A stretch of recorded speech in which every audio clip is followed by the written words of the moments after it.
Assalamualaikum warahmatullahi wabarakatuh.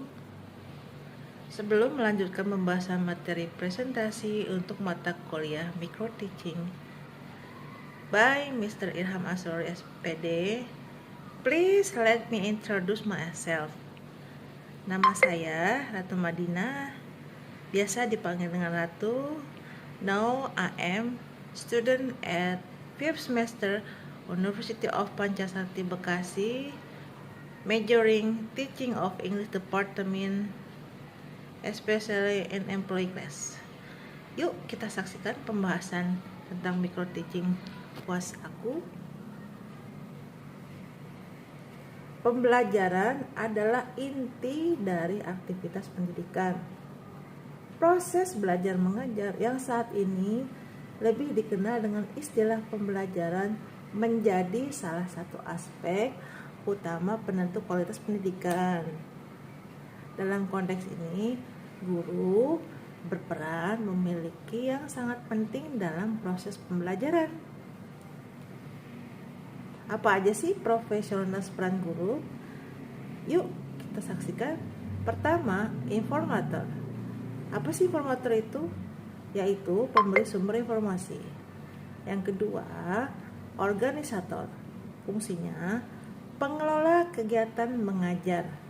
Nomor 3, director, yaitu pengarah kegiatan belajar peserta didik. Yang keempat, inisiator, pencetus ide-ide proses pembelajaran. Yang kelima, transmitter, fungsinya apa? Penyebar kebijaksanaan pendidikan. Yang keenam, fasilitator, yaitu berfungsi memberikan kemudahan dalam belajar. Yang ketujuh, sebagai mediator, fungsinya apa? Penengah dalam kegiatan pembelajaran. Dan yang terakhir, berfungsi sebagai evaluator. Apa sih evaluator itu? Penilai hasil belajar peserta didik. Keterampilan dasar mengajar.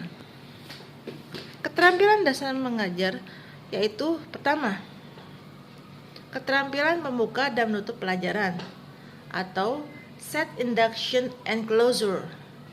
Nomor 2, keterampilan menjelaskan pelajaran atau explaining. Yang ketiga, keterampilan bertanya atau questioning. Yang keempat, keterampilan mengadakan variasi atau variation stimulus. Yang kelima, keterampilan memberikan penguatan atau reinforcement. Berikutnya, apalagi sih keterampilan dasar mengajar itu? Yang keenam, keterampilan mengelola kelas. Apa sih keterampilan mengelola kelas itu? Menduduki posisi penting. Karena apa? Dalam menentukan keberhasilan proses pembelajaran. Yang ketujuh, keterampilan mengajar kelompok kecil dan perseorangan. Yaitu ada 4 komponen yang harus dimiliki guru. Apa aja? Pertama, pendekatan secara pribadi atau persuasif. Yang kedua, mengorganisasikan. Yang ketiga, membimbing dan memudahkan belajar serta merencanakan kegiatan belajar mengajar. Dan yang terakhir, keterampilan memimpin diskusi kelompok kecil atau guiding small discussion. Dalam hal ini, ada 6 keterampilan yang harus dimiliki guru. Apa aja? Pertama, memusatkan perhatian. Yang kedua, merangkum hasil pembicaraan. Yang ketiga, memperjelas masalah, urutan pendapat. Yang terakhir, menyebarkan kesempatan berpartisipasi. Dalam hal ini, dari ke-8 yang saya jabarkan tadi, saya akan mempersempit keterampilan dasar mengajar. Dalam hal ini, saya membahas dalam 3 poin, yaitu pertama, keterampilan membuka dan menutup pembelajaran, set induction and closure. Tujuannya, membuka pelajaran adalah kegiatan guru dalam mengawali proses untuk menciptakan suasana siap mental, fisik, psikis, dan emosional siswa. Seperti yang kita lihat di gambar ya, kurang lebih seperti ini. Yang kedua, keterampilan menjelaskan pelajaran atau explaining. Tujuannya apa sih?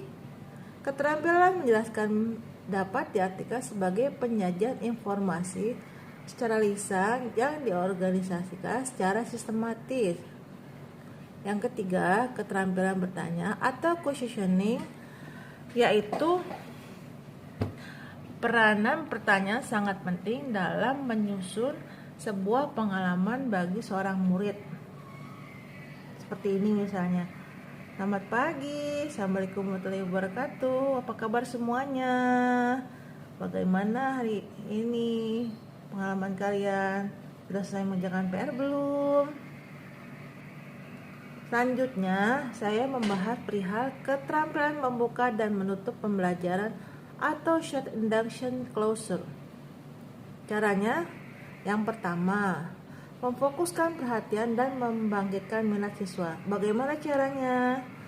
Yaitu mengaitkan materi dengan berita-berita terkini, menyampaikan cerita, menyinggung tentang tugas-tugas yang dilakukan siswa. Berikutnya, menimbulkan motivasi, memberikan kehangatan, dan menunjukkan sikap antusias, menimbulkan rasa ingin tahu, mengemukakan ide yang bertentangan. Selanjutnya, memberikan acuan, menjelaskan tujuan pembelajaran, menyampaikan garis besar pembelajaran, menjelaskan langkah-langkah kegiatan pembelajaran. Berikutnya, mengaitkan pelajaran yang telah dipelajari dengan topik baru, tepatnya meninjau kembali atau reviewing, dan selanjutnya mengevaluasi. Keterampilan menjelaskan pelajaran atau explaining. Yang pertama, membimbing murid untuk dapat memahami hukum, dalil, fakta, definisi, dan prinsip secara objektif dan bernalar.